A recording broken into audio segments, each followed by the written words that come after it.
Sir, Hello, Keith. How are you? Good fine, morning. thank you. How are you doing? How are you doing? Let me Doing just good. Doing good. let me just see if I can pin this post here. Sure. Pin one foot. All right. Thank you.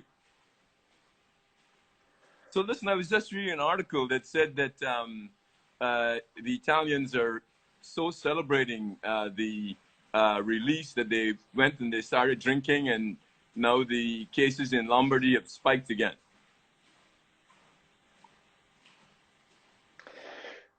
I wouldn't be surprised.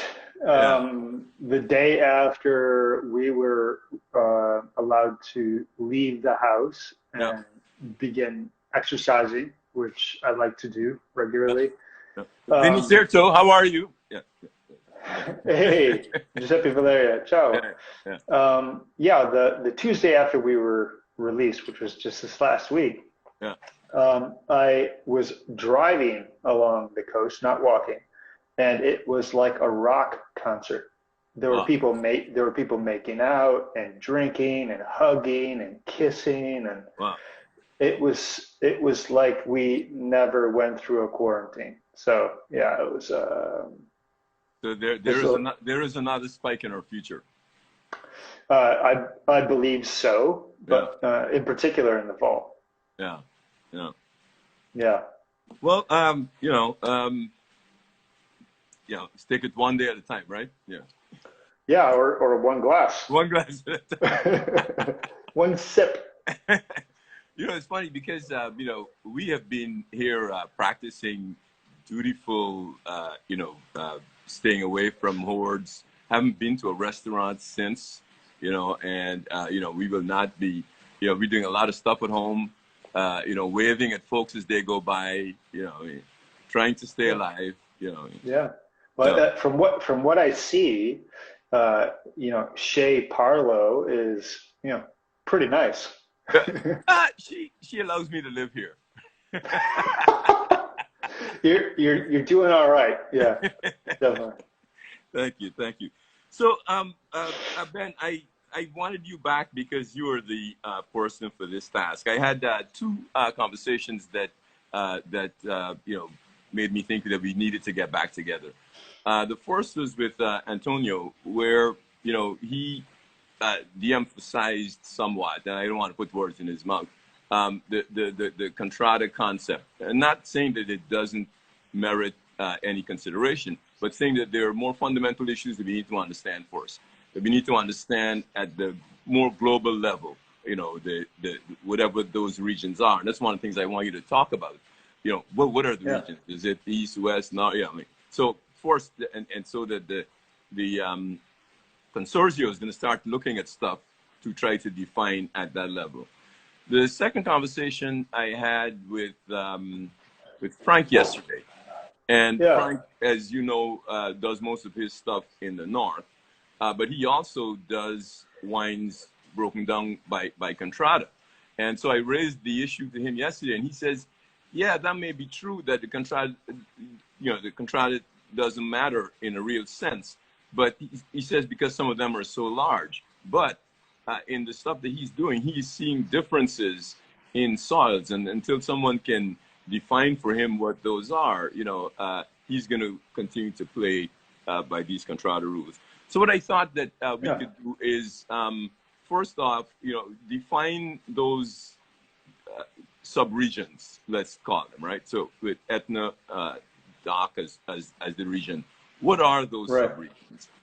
Then look at Well, what are the salient characteristics of those regions, right? So climate, soil, the things that make those regions and differentiate the wines from those regions, and then look at who are the leading players. Then what are the wine characteristics in the region? So if I plant Nerello Mascalese in region A, how different is it from region B? How different is it from region C?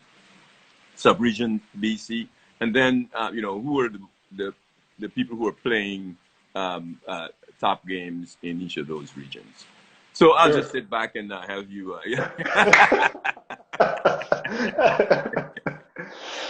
Yeah, there's a lot to talk about. Yeah. absolutely. As we know so far, the Etna DOC Mm, um, forms a semicircle, reverse C, mm, from the south to the southeast, mm, the east, the northeast, and the north. And mm, so I would say that these are the five mm, dominant areas. And they mm, are distinctly different mm, for how the character of the soils have been created, mm, but also the age of the soils, the elevations, the mm, exposures to the sea, but also the sun.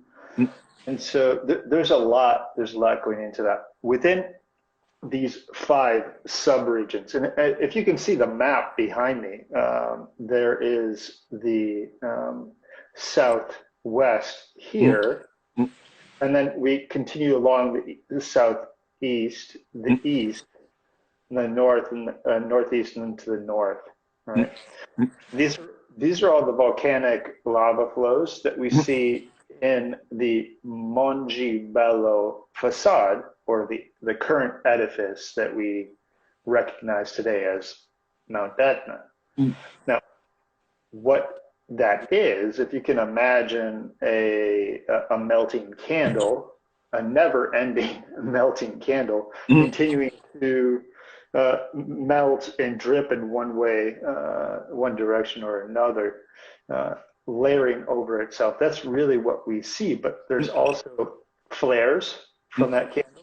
There are explosive pyroclastics that land all throughout that cone, which is now 10,000 feet tall.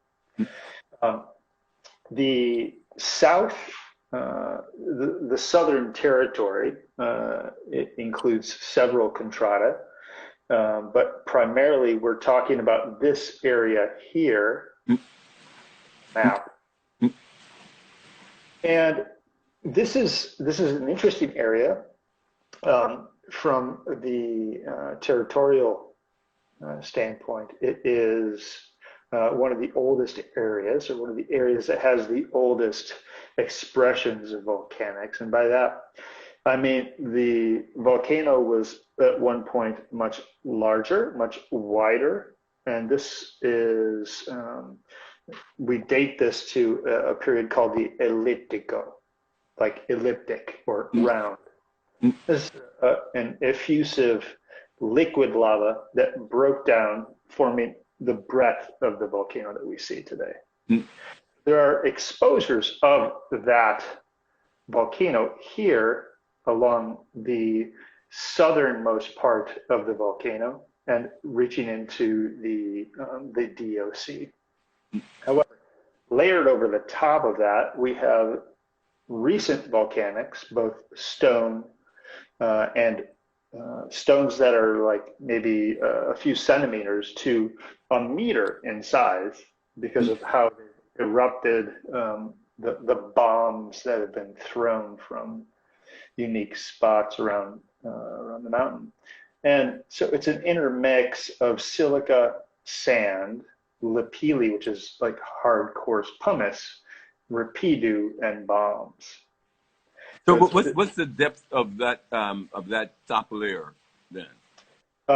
it goes anywhere from about 10 to 100 meters. Okay.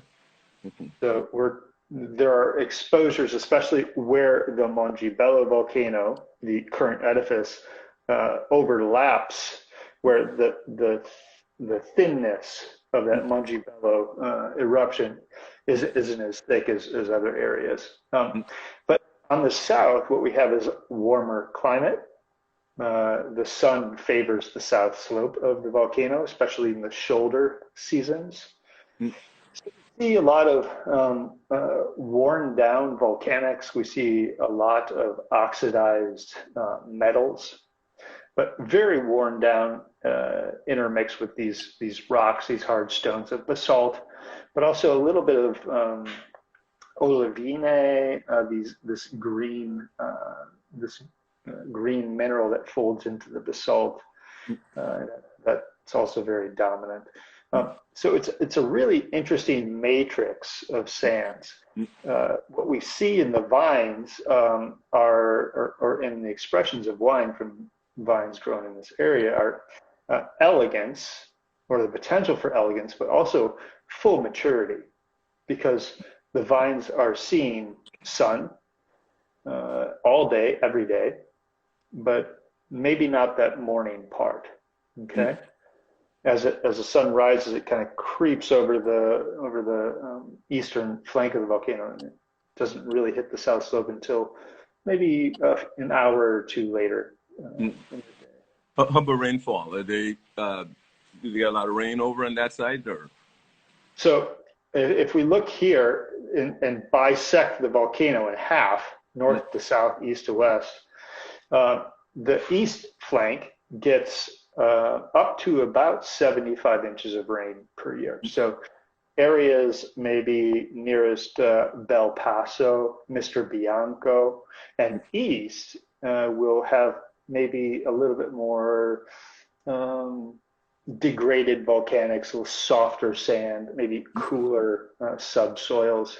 So the further east you go, you get to see a little bit more elegance, a little softer tannins. But the further west we go, we end up with maybe more maturity or the potential for maturity because harvest your grapes earlier as the winemaker. But in this area, there's a few really great examples to check out.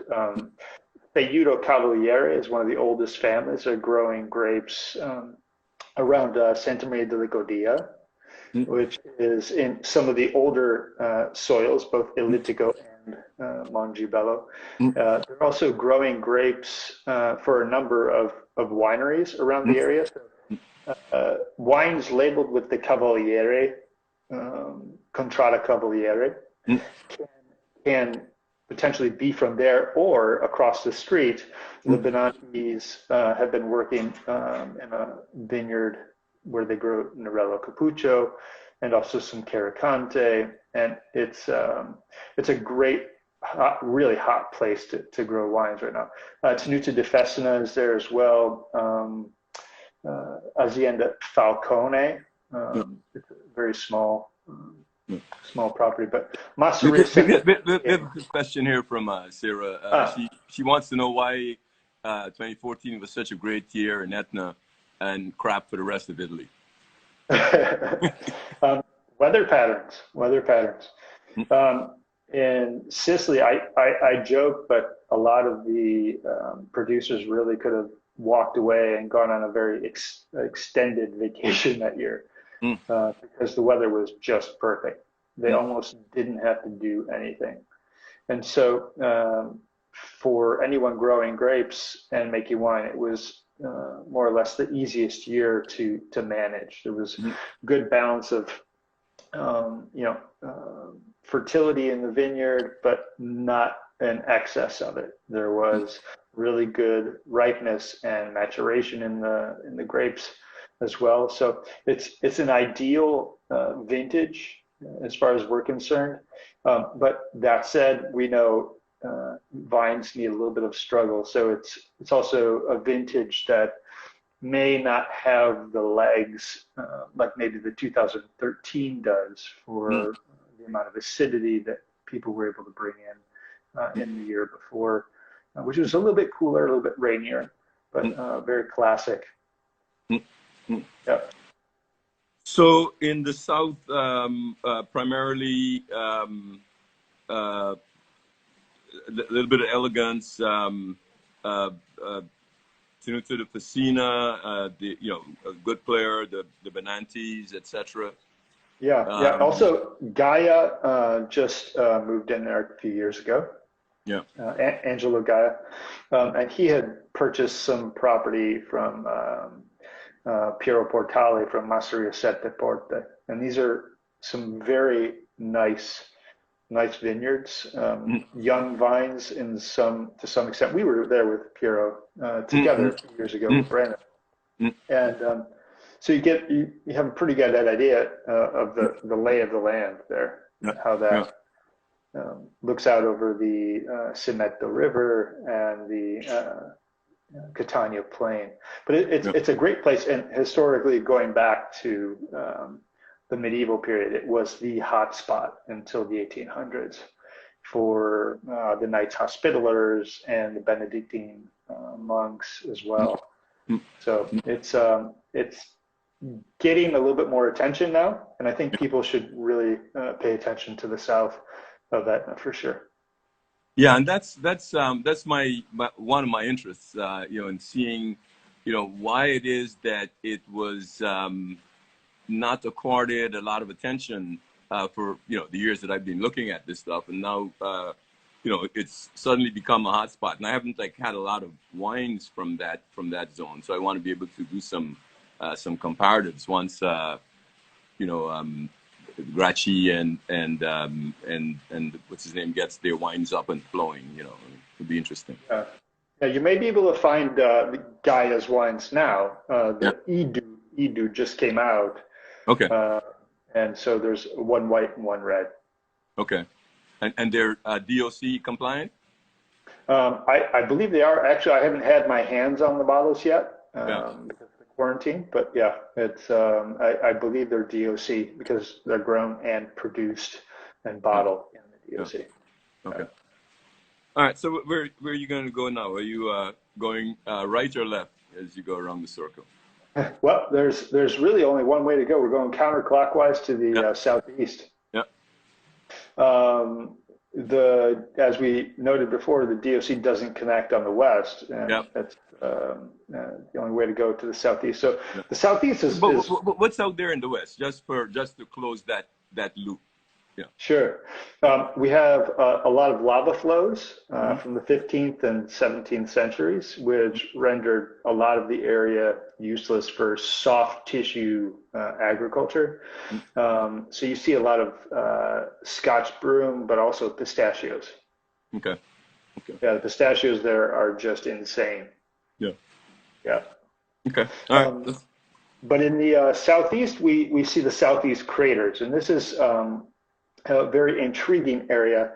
Just let's see if I can get up here. Just at the very tip of my finger right here, there is a massive fissure or fault line that flows up from the city of Catania, more or less, to the central craters. And this is where we see about 35 individual spent lateral parasitic craters that feed off of the plumbing, open up and have a massive event and then close back in on themselves. But what they do is they form towers or cones of sand. And here, what we have is a lot of pyroclastics, a lot of explosive material that layers over on itself. And then from the top down in a lot of these cones, we see a lot of metal at the top, with very hot metal coming out of the explosive place. And then as that cone goes down toward the terrain or toward the plateau of where it formed, you see a lot of gravitational erosion, a lot more silica, and a lot more organically rich material. So in the areas between these cones, we are noticing a lot more rich organic material, a lot more soft black volcanics as well.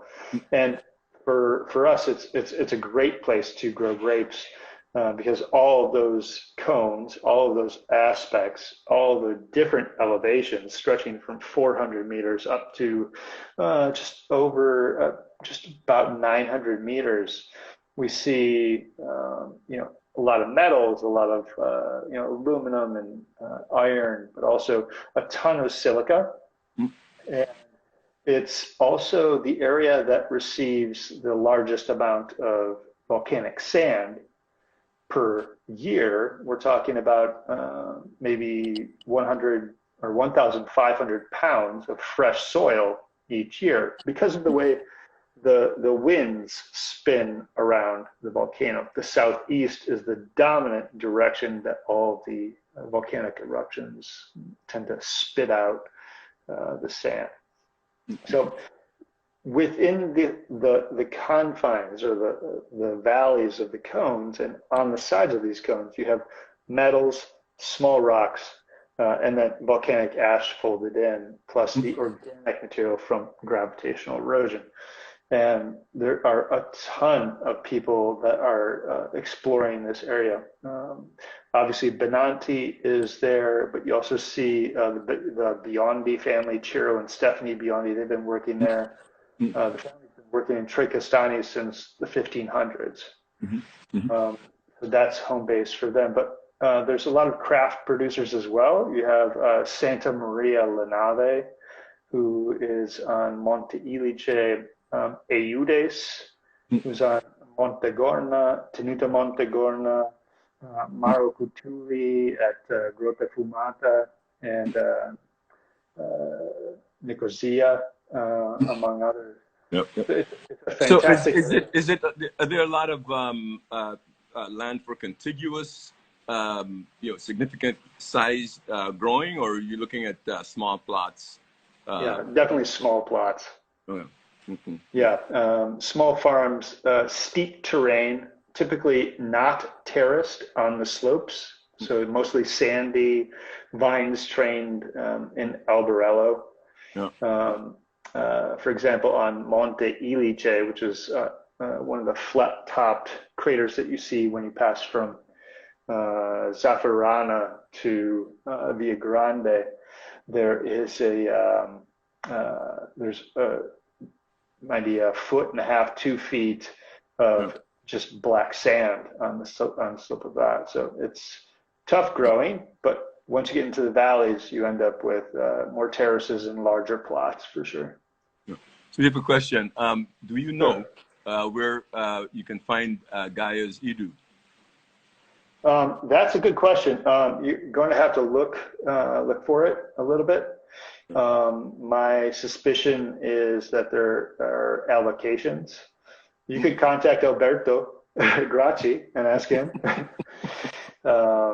But I haven't gotten my hands on it yet. And I imagine that the numbers are very, very small.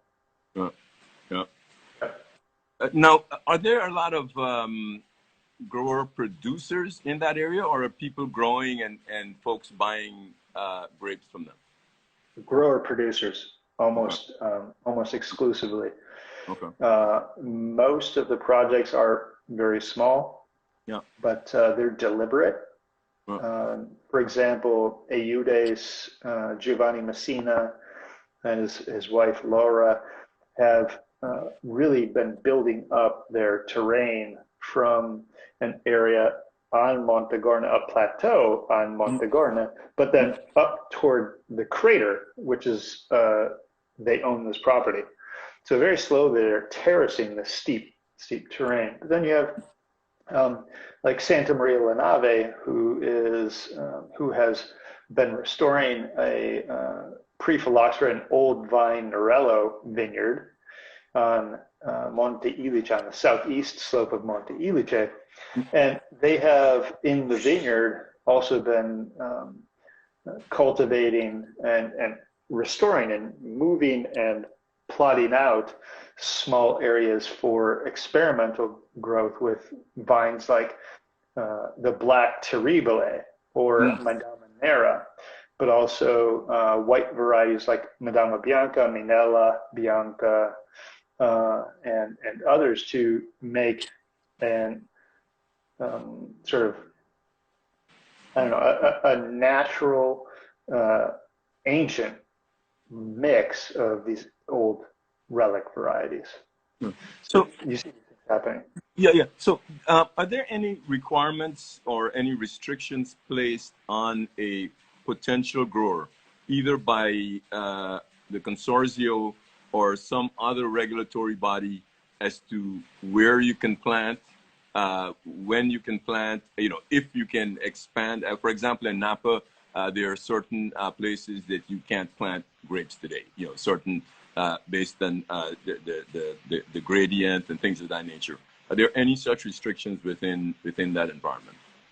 Yeah, what we see is an overlapping of the Parco dell'Etna in the DOC You also see the UNESCO Heritage Site overlapping the park as well. So there are areas where the DOC, the Parco dell'Etna, and the UNESCO Heritage Site make things difficult for growers, not only in the vineyard, but also in the wineries, how they restore their buildings, the size of the tanks that they buy, the height of their roofs, things of that sort. So there are limits, and a lot of producers are trying to fight that now to really establish maybe a more flexible scheme for them to continue to experiment and innovate. But basically, everyone's focused on Etna, whether that's the DOC recipes or the ancient varieties and relics that we find in almost every vineyard. Every old vineyard, maybe not the new ones, but yeah. So, what are the what's the elevation range there in the south, and what's the climate like? In the south, on the south slope or the southeast? In the southeast, yeah. Southeast. So, the southeast has really great exposure to the sun. Very nice proximity to the sea. You can see the proximity there. Very nice diurnal temperature shocks, not swings necessarily, but real shocks. Once that sun creeps behind the shoulder of the volcano, it just, the temperature drops very quickly. But you also see the aspect to the sun changing during the season, and also when, for example, one vineyard is in a valley between two craters, there are only maybe a few hours of sunlight per day, or a few hours of direct sunlight per day. So the location and aspect are very important. But you do get a really nice mix of volcanics, of structured wines, both white and red, from the fresh, very young soils and pyroclastic soils that are in that area. But also the fertility that comes from the valley floors. What's the impact of the, and this is the first I've actually heard the term, the diurnal shock. So that exploded my mind, because you always think of the diurnal variation and the impact, retention of acidity and stuff like that. Tell me about the shock, the diurnal shock. What effect does that have on growing grapes? Well, if you can imagine going from the oven into the refrigerator, that's kind of a good comparison. However, what you're doing is really arresting maturity or over-ripening, or the development of the grapes, especially after veraison. Once the sugar begins to push into the clusters of grapes, you're really sort of slowing that process down. The other way to think of this is maybe cooking your steak 1 inch off of the skillet and then raising it 4 inches above the skillet for like 5 minutes. 1 minute down, 5 minutes up. So you really kind of even out the cooking time, but at the same time, it's it does take a hardy grape to withstand that. Yeah. I mean, I would melt. I would break down. All right, let's continue. Sure. So if we continue up to the east slope, right about here, where you see that red dot, right below a horseshoe in the volcano, that horseshoe is the Valle del Bove. And the Valle del Bove is that elliptical volcano's prehistoric crater, which about 15,000 years ago exploded, blew the top off the mountain, and then fell in on itself, collecting for about 7,000 years any snowmelt that collected on top of the volcano and fell down slope into that hole, and forming more or less a glacier or a glacial lake. also collecting rain and decomposing the volcanics of about 7 different volcanoes that formed the elliptico.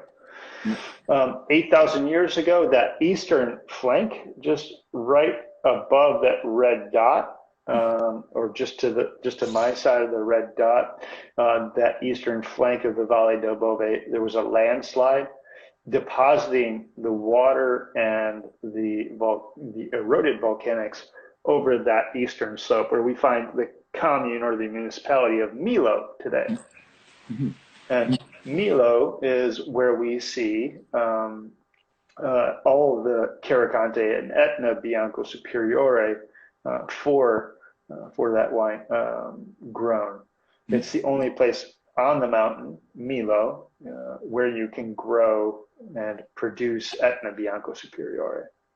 So what we're seeing here is the eroded volcanics of about 7 to 9 different volcanoes spread out over a very steep and plateaued environment that has great exposure to the sea, really beautiful, bright sunlight in the morning. But then as the sun creases over the shoulder of the volcano, that diurnal temperature swing or shock during the night. The vines have a lot of opportunity to dive down deep into this soft, fluffy, pyroclastic. Sounds comforting. It's like a big soft pillow in sand. But folded into this pile or this landslide of volcanics is also pyroclastic flows that have come from the central craters over time. So there are areas like in the Ivanieri vineyard where you can see in a maybe a few short feet, you can see the striations of different lava deposits spread out, in a very short distance. But we're talking about millennia. We're talking thousands of years of time. Yeah. But in that, you see the hard rock, the hard lapilli and rapidu of that the mountain puts out. And this is it's the ideal spot really for white wines. You do see some red wines planted there, but Carricante is king. Baroni de Villagrande produces Etna Rosso and also a Merlot there, so that's worth checking out. And it's also the only place that produces a red wine aged in chestnut. But other producers in that area are Ivanieri. The Aurora wine is just amazing. Yeah. Benanti has the Pietramarina, and one of my favorite new producers is Eredi di Maio, which is the inheritors of Di Maio, Eredi di Maio. They are growing Carricante above Benanti's new plot in Contrada Rinazzo, which is stunning. And it's all old vine and pre-phylloxera Carricante. Wow. Federico Cortaz is making the wine. And if you know Federico, he started with Gaia or other producers as an agronomist, but also worked at Tenuta Befestina as one of the founders. Mm-hmm. So he has a lot of experience in the area, and he's a talented guy. Yeah. And Baron de Villagrande, their vineyard is beautiful, beautifully structured, looking from their winery, and they're like right in the valley. Talk a little bit about the rainfall that comes up onto that part of the island, and also the salty character that's a part of the grapes grown on that side of the island. Yeah, it's salty. You could use it. You could use the wine as salt on your steak. Yeah. It's the territory is very mineral, and so the wines really reflect that. But the proximity to the sea and sea breezes that get trapped on the eastern slope of the volcano then get deposited back down when the rain clouds let loose. It really does contribute to softer red wines, really mineral, saline white wines with incredible acidity and longevity. Wines that can, if they're made right, in most cases, can last 15 to 20 years in great condition. The rainfall here, it can amount to about 75 inches per year. And it's just because of the local climate, the way the heat rises, the way the moisture rises and gets pulled up against the volcano and then gets pushed back east as it goes to the windward side. But luckily, based on the soil composition, it drains fairly rapidly, I suspect. Yeah, one of the nice things about the decomposition of silica in volcanic soil is the allophane that gets produced. When volcanic glass and aluminum and iron combine, they form what for me is like a primordial clay. We've all seen clay. If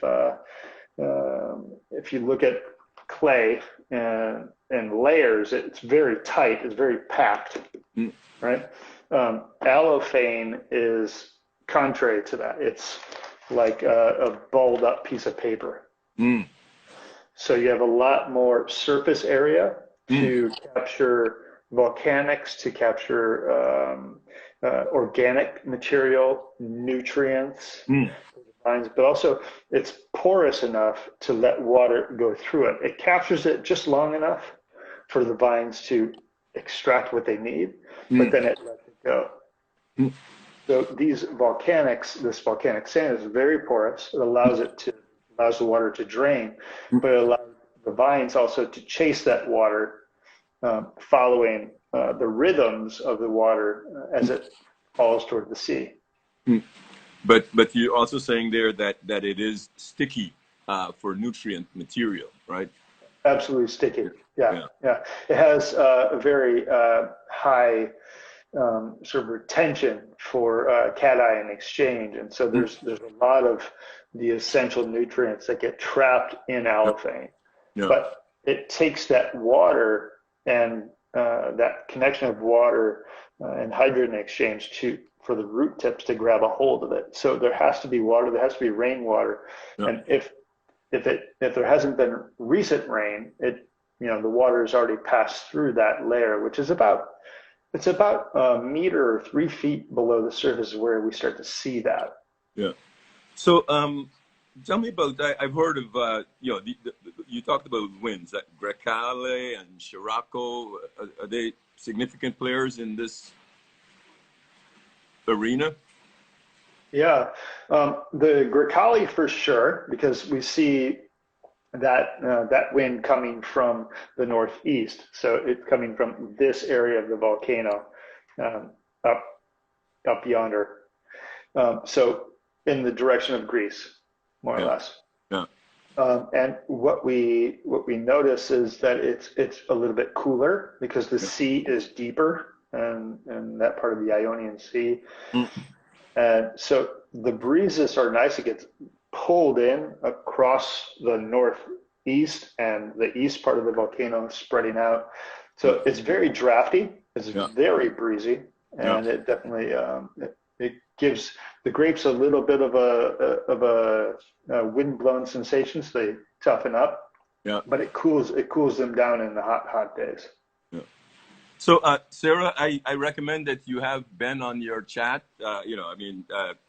He's a phenomenal guy, as you were saying there. So. Hey, Sarah. How you doing? Yeah. So a lot of rain there. The south and the southwest, do they have any rain problems? Do they have any water deficiency issues over there? it is a hotter climate, drier climate, especially because it's the western part of the volcano. And because of that, there is a little bit of hydric stress. The other problem that does occur in the south frequently enough to mention it is hail. Yeah. And so for a lot of producers, hail is just another word for Etna South. Yeah. Yeah. All right. So moving to the and you said a lot of good morning sun there on the east, right? Yeah. Yep. That also remains true for the northeast. Okay. Which is where I would go next. And Okay. for me, that area is really intriguing because there are overlying lava flows in the northeast quadrant of the volcano. Most of them from the Mongibello volcano, which is 15,000 years old or younger. But you have extremely steep slopes as well. You have deflected light in the spring and bright morning light every day, spring, summer, and fall. But you also have an enormous amount of fertility because of the amount of rain that hits the east slope. So again, about 75 inches of rain, softening all of those volcanics, mixing in the organics that are literally folding out of the forests that are above the DOC area and rolling down through gravitational erosion into the soils. And there are some really nice valleys like the Valle Galfina, which is just above Lingua Glossa and above Piemonte Etneo, which is where I would probably locate the northeastern quadrant. If you see the little pink spot right there at the tip of my finger, and then go just to the middle where there's a lot of orange, that's really the area that we're talking about. It's very, very beautiful. A lot of exposure to the Alcantara Valley, and also the winds that cut across that part of the volcano, because we're starting to hit the North Valley, and the North Valley receives a lot of wind coming from the east into the valley between Etna and the Nebridi mountain range. It's very windy, very gusty, but you also have the Grecale wind, which is cutting to the south along the eastern slope. But very steep slopes, so great exposure to the sunlight, especially in the summertime and midday. But very organic, rich, soft wines. You see Gambino up there. I don't know if you've been to the Gambino winery above the It's a gorgeous drive along Strada Provinciale 59. It's just astounding. And you also have La Gelsomina, which is a historic estate that has seen enormous investment over the last 10 years or so. And people like Quantico, Giovanni Raiti, who with Pietro Di Giovanni, who are making some astounding wines around Lingua Glossa. But you get this really rich tropical fruit. It's not the austerity that we see in around Milo on the East Coast. You get a lot more opulence and richness and more maybe internationally styled wines. Not because they're trying to do that, but because that's what the terrain is doing, right? And so you have both Caracanti and M planted there. We're seeing Nerello Mascalese, Nerello Capuccio, Caricante, also Catarato. Okay. So we start to see Catarato having a real influence on the tropical notes, the melon notes in the wines in the Northeast. But we also start to see, a little bit of a mix with some of the more international varieties. You see Syrah. You start to see a little bit more like Chardonnay start to show up, Nero d'Avola, and so these things start to not influence the Etna wines, but you start to see them appear on wine lists. Yeah. So, Sarah, I think Sarah is calling Andrea Franchetti the Roman guy. Yeah. So it is on Mount Etna, and it is that's with his PV, right? The Petit Bordeaux and Sessionese blend, I think.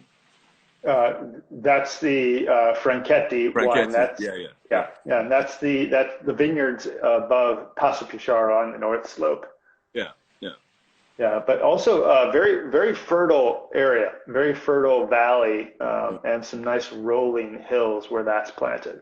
Yeah. So, but before we get to that, I just want to close out on the Northeast. So, differentiated by tropical notes. So the whites will be differentiated from the whites to the east by these tropical notes. And the Nerello Mascalese will be differentiated from the north, which you will talk about in a little bit, by some of those same tropical notes. And those tropical notes are... Right, but for the Mascalese or for the red wines, I would say that the tannins are softer. The body of the fruit is richer, perhaps a little bit more opulent, and that comes from the richness of the soil, the softness and coolness of that soil. Do they have any of that toxic shock syndrome in that part of the area? Yeah, everywhere on Etna, you have to consider that there's, in most cases, especially in the shoulder parts of the season, the spring, the early part of the summer, and then the fall, that there's some really dramatic temperature changes. Yeah. All right, let's go north, because I don't want us to crash out of here on the hour like it happened to me yesterday. So the North Valley, which we see just up here at the very tip of my thumb on the edge of the blue, is very young soils typically. We see a lot of different striations of Mongibello soils, so 15,000 years or younger. And a lot of those soils are effusive, mixed with pyroclastic deposits and organic silts that emerge over time. The thing here is that the soils are, because they are so young in most locations, the wines tend to have really great fruit, really great structure, and longevity, especially when it comes to collecting the wines. And that part of that is because of the youth of the volcanic deposits that are everywhere on the North Valley. But what we also see is the elegance. Because the sun prefers the south slope and only breaches the North Valley during the height of summer, or a good chunk of the summer, you see more elegant flavors, more soft fruit, better acidity, minerals, tannins, and these things that make the wines very collectible, very delicious up front.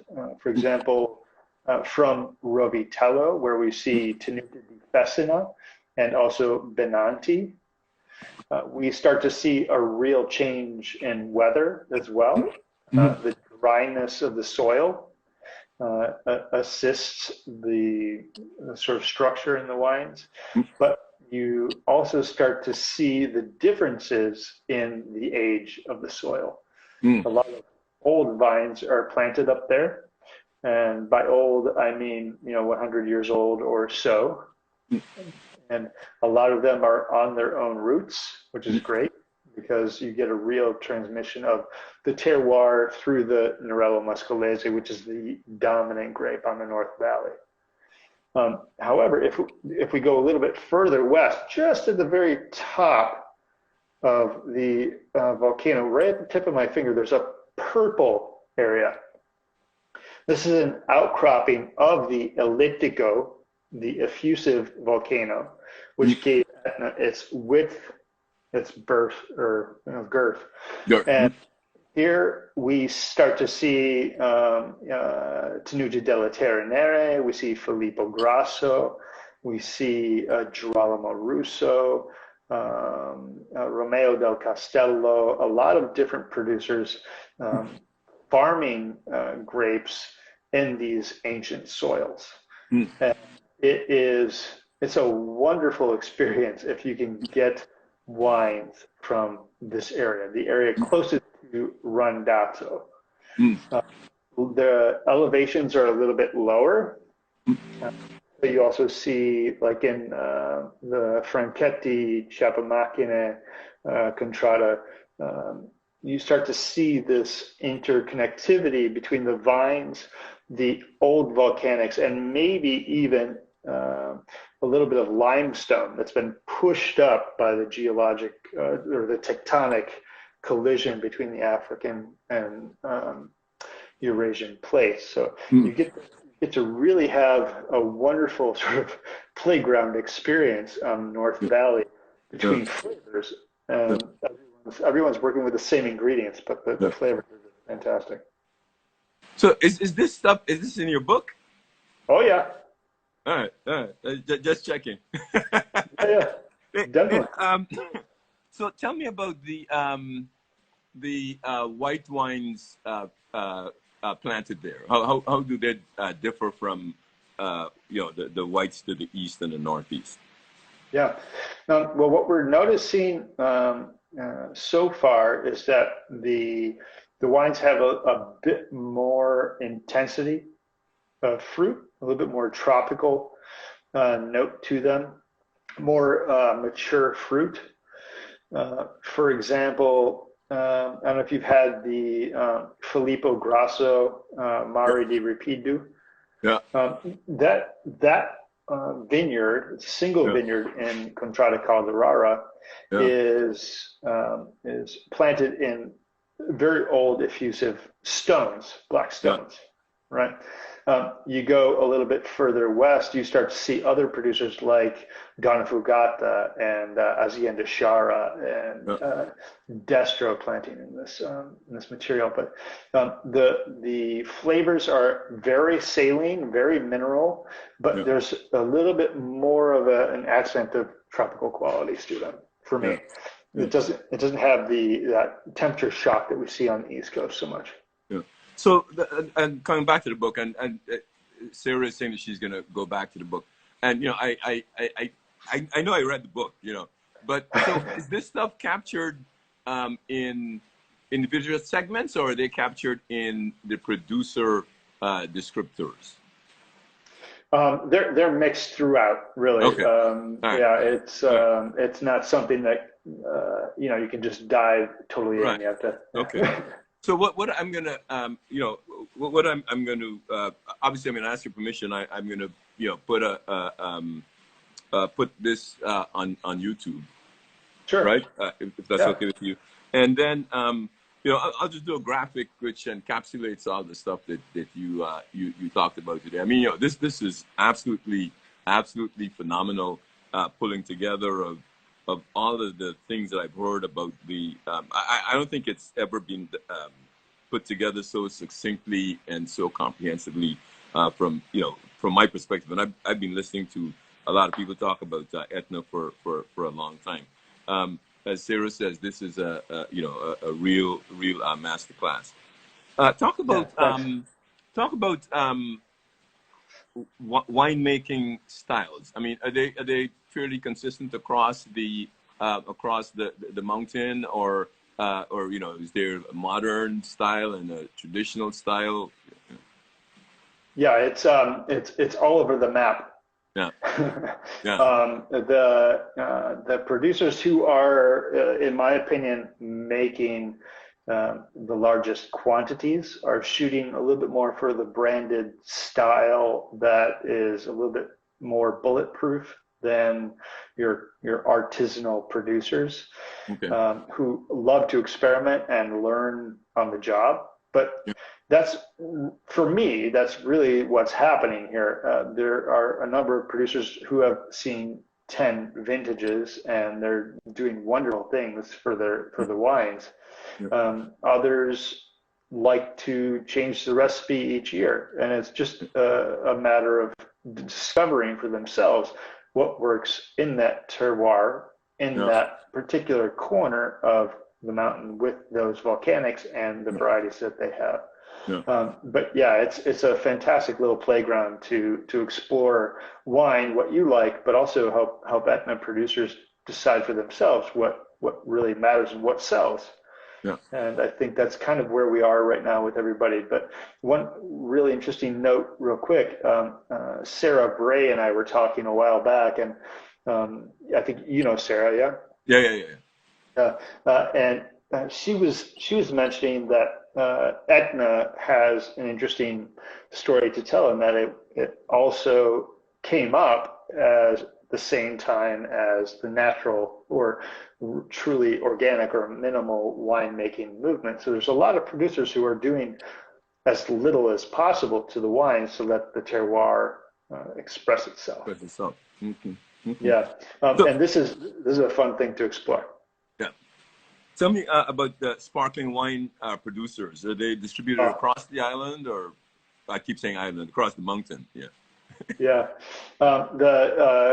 The sparkling or Etna Spumante really is what we're talking about here. Is it's based on Nerello Mascalese, and most producers are using 100% Mascalese, vinifying it as a white wine or a rosé, and it has to be aged for 18 months or longer on lees in bottle after that second bottle fermentation. A lot of producers are doing the Metodo Classico for or aging the wine sur lat on the horizontal axis for 3 to 4 years, just to really explore the possibilities. And it seems like the sweet spot is 3 years for aging the wine. Producers like Murgo, they do an extra brut spumante, but then also Destro produces a number of different bottlings that are fantastic. But production in total is only 3% of what we're making. Yeah, so I'm probably going to speak to Murgo next week because that slides into that whole thing I'm doing about sparkling wines across Italy. So, that figures into that nicely. And Destro, you say, is another quality enterprise that I should be looking at? Okay. Yeah, Destro. And also, just real quick, Benanti is making a Caricante pure Metodo Classico called Noblesse. Noblesse. Okay, so I'm going to speak to you about that because you know more about Benanti wines than they do. So, I don't believe that at all. But hey, it's 11:58. They're going to dump us in a second. Thank you so very much for this. This is absolutely good to see awesome. you. Thank good you. To see you. Keep in touch. Let me know if you need anything. Will do. Thank you. Yeah. Cheers, guys. Thanks for hanging out. All right. Ciao.